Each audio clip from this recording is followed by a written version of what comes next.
د خپل یو زوړ نظم سره ایله لرم چې ډېر زیات به م خوښ شي. تا به هېر کړی یمه، تا به هېر کړی یمه، زما هېر شوې نه یې، تا ته به یاد وي که نه.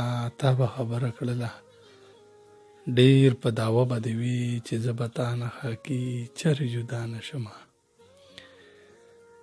که زه جدا هم شمه نو تا به هېر نه کړمه، تا به خپل زړه کې ساتم، تا به سینه کې ساتم.